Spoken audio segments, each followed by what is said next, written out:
नमस्कार. श्री स्वामी समर्थ अवधूत चिंतन श्री गुरुदेव दत्त. तर बघा तुमच्या आयुष्यात खूप सारे संकट चालू आहेत. त्याच्यानंतर ना घरातलं दरिद्र पण जाण्याचं खरं तर नाव घेत नाहीये. तर खरंच तुमच्यासाठी एक सेवा आहे, जी जर तुम्ही म्हणजे प्रत्येक गुरुवारी किंवा रोज जर केली तर खरंच तुमच्याही आयुष्यातील खूप सारे संकट, अडचणी नाहीशा व्हायला मदत होईल. आणि ते सेवा काय करायची किंवा उपाय काय आहेत तर ते मी तुम्हाला सांगणार आहे. तर व्हिडिओ नक्की कंटिन्यू करा. तर बघा तुम्हालाही जरी तुमच्या आयुष्यात खूप सारे संकट येत आहेत, तुम्हालाही गुरुचरित्र पठण करण्याची खूप सारी इच्छा आहे, पण काही कारणाने तुम्हाला गुरुचरित्र पारायण करता येत नाहीये किंवा म्हणजे नियम अटी तुम्हाला असं वाटतंय की खूप सारे आहेत. तर त्यांच्यासाठी खरं तर ही सेवा आहे.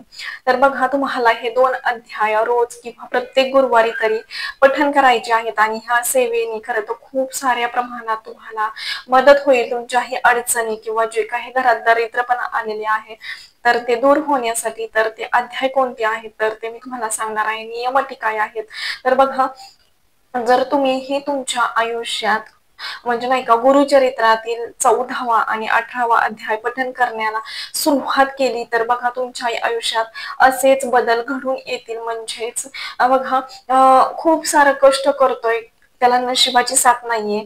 त्याच्यानंतर ना जे काही घरातील नेगेटिव्हिटी आहे किंवा जे काही प्रश्न आहे तुमच्या आयुष्यात चाललेला तर ते दूर व्हावा असं जर तुम्हाला वाटत असेल तर नक्कीच तुम्ही देखील संकल्पित जर ही सेवा केली तर खरंच खूप साऱ्या प्रमाणात तुम्हाला देखील फरक जाणवेल. तर बघा हे गुरुचरित्राचा 14वा अध्याय आहे खरं तर, आणि हा गुरुचरित्राचा 18वा अध्याय आहे. खरं तर जेव्हा आपण हे 2 अध्याय पठण करतो तर नक्कीच आपल्याही आयुष्यातील खरंच खूप मोठे संकट जे येणार होते तर ती ह्या सेवेमुळे खरंच टळतात असं म्हटलं जातं. तर बघा खरं तर ह्या 2 अध्यायाला गुरुचरित्राचा खरं तर मेरुमणी मानलेला आहे. आणि जर ह्या सेवा जर तुम्ही संकल्पित करत असाल तर खरंच तुमच्याही आयुष्यातील खूप सारे संकट महाराज तुमच्यापर्यंत येऊन सुद्धा तुम्हाला समजणार नाही एवढं महाराज आपल्याला त्यातून तारत असतं बघा. तर बघा 14वा अध्याय असा आहे. आता तुम्ही तर म्हणाल की आम्ही पठण करतो, आम्हाला माहिती आहे हे सगळं. तर सांगण्याचा उद्देश हा की ज्यांना खरंच माहिती नाहीये की कोणती सेवा केल्यानंतर ना आपल्याला कोणतं फळ भेटतं तर बघा गुरुचरित्रातील प्रत्येक अध्यायाची एक फलश्रुती वेगळी आहे. आणि बघा जर तुमच्यावरती काही ना काही म्हणजे खूप सारे हे आहेत म्हणजे नाही का खूप सारे शत्रू बनलेले आहेत किंवा कोणी ना कोणी तुम्हाला वारंवार म्हणजे नाही का एका ह्याच्यात धरत आहे की तू चुकीचा आहेस किंवा तुझ्याकडून काही चूक घडलेली आहे, त्याच्यावरती तुम्हाला सारखं ब्लेम केलं जात आहे किंवा तुम्ही खूप मोठ्या संकटात आहात, केस कचेरी चालू आहे, त्याच्यानंतर ना आजार पण घरात आहे, तरी सुद्धा तुम्ही ह्या अध्यायाचं पठण करू शकता. बघा दरिद्रता काय येते तर घरात काही ना काही संकट चालू असतात आणि त्याला पैसा पूर्णपणे जाणं म्हणजेच एक दरिद्रता, अलक्ष्मीचा वास ती पण एक दरिद्रताच आहे. त्याच्यामुळे तुम्हाला सांगणं आहे की म्हणजे नक्कीच हे 2 अध्याय पठण करायला सुरुवात करा. बघा तुम्ही म्हणाल आमच्या घरी नॉनव्हेज होतं तर गुरुवारी तरी हे 2 अध्याय पठण करा, बघा तुम्हाला फरक जाणवेल. आणि जर तुमच्याही घरात रोज ह्या 2 अध्यायाचं जर पठण होत असेल तर खरंच सोन्याहून पिवळं. कारण ज्या घरात हे 2 अध्याय वाचले जातात ना तर खरंच त्या घरात कशाचीच कमी तर पडतच नाही. पण घरात खरं तर आपल्यावरती स्वामी कृपा राहते, आपल्यावरती स्वामींचा आशीर्वाद राहून आपल्याला देखील महाराज त्या मार्गात म्हणजे जे काही तुम्ही अडचणीत चालू आहे तुमच्या आयुष्यात तर त्या अडचणीतून महाराज मार्ग दाखवण्याचं काम करत असतात बघा.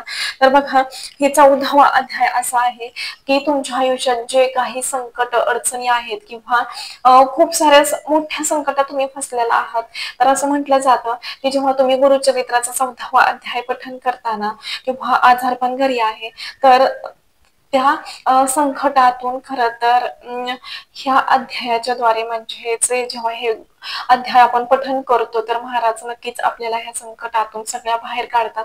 कारण असं म्हटलं जातं की जेव्हा तुम्ही तुमच्याही घरात गुरुचरित्राचा 14वा अध्याय पठण करताना तर तेव्हा अख्खं गुरुचरित्र पारायण केलेल्याचं फळ तुम्हाला ह्या अध्यायाने भेटत असतं. ज्यांना खरंच इच्छा आहे ना गुरुचरित्र पारायण करण्याची, पण ज्यांना खरंच शक्य होत नाहीये पारायण करणं इच्छा असून सुद्धा, तर तुम्ही गुरुचरित्राचा जर 14वा अध्याय रोज पठण करत असाल तर खरंच तुम्हाला ही गुरुचरित्र पारायण करण्यासारखंच पुण्य फळ भेटणार आहे बघा. आणि त्यानंतर ना बघा, गुरुचरित्राचा 8वा अध्याय तर खरंच जी काही तुमच्या घरात दरिद्रता आहे ना, तुम्ही जर संकल्प जर 6 महिने जर हे पारायण केलं तर खरंच तुमच्या हे घरातील दरिद्रता नक्कीच जाईल बघा. आणि गुरुचरित्राच्या ह्याच 18व्या अध्यायामध्ये सुद्धा सांगितलं आहे की बघा, ज्या घरात म्हणजे नाही का गुरुचरित्राचा 18वा अध्याय पठण केला जातो तर त्या घरात अखंड लक्ष्मीचा वास राहतो, दरिद्रता जाते असं म्हटलं गेलेलं आहे. आणि बघा, ह्याच्यात काही नियम अटी सुद्धा दिलेले आहेत की जर म्हणजे नाही का तुम्ही हे कधी पठण करायचं, त्याच्यानंतर ना तुम्ही किती दिवस पठण करू शकता. अगदी छोटस आहे हे पुस्तिका, फक्त आणि फक्त 10 रुपयाला आपल्याला हे भेटते. आणि बघा, हे 2 अध्याय खरंच आता नवीन जी पुस्तिका आलेली आहे, ग्रंथ आलेला आहे, तर हे 2 खरं तर एकत्र अध्याय सुद्धा भेटतात. आणि जर तुम्हाला सेपरेट हवा असेल तर तुम्ही सेपरेट देखील घेऊ शकता. पण हे 2 अध्याय असे आहेत की म्हणजे नाही का एकत्रच भेटले जातात. पुढे 14वा अध्याय असतो, मागे पाठीमागे 18वा अध्याय असतो. आणि हा मध्येच खरं तर घोर कष्टधारण स्तोत्र सुद्धा दिलेला आहे. जरी तुमच्या आयुष्यात खूप सारे संकट चालू आहेत, खूप सारे, तरी सुद्धा तुम्ही रोज जर घोर कष्टधारण स्तोत्राचं पठण केलं तरी सुद्धा खूप साऱ्या अडचणी ह्या अलग तुमच्या आयुष्यातून दूर होतात आणि तुमच्यावरती देखील स्वामी कृपा राहते. मग एवढंच की तुम्ही अख्ख्या दिवसभरात हे 2 अध्याय कधीही पठण करू शकता. फक्त एवढंच की 12 ते 12:30 या दरम्यान खरं तर हे 2 अध्याय आपल्याला पठण करायचे नाहीये. तुम्ही अख्ख्या दिवसभरात संध्याकाळपर्यंत संध्याकाळी सुद्धा हे अध्याय तुम्ही पठण करू शकता. बघा, जर तुम्ही संकल्पयुक्त जर ही सेवा केली तर खरंच महाराज खूप साऱ्या संकटातून तुम्हाला तारतील. खूप साऱ्या अडचणी तुमच्यापर्यंत येऊन सुद्धा तुम्हाला समजणार नाहीत, एवढं महाराज आपल्याला तारून नेत असतात.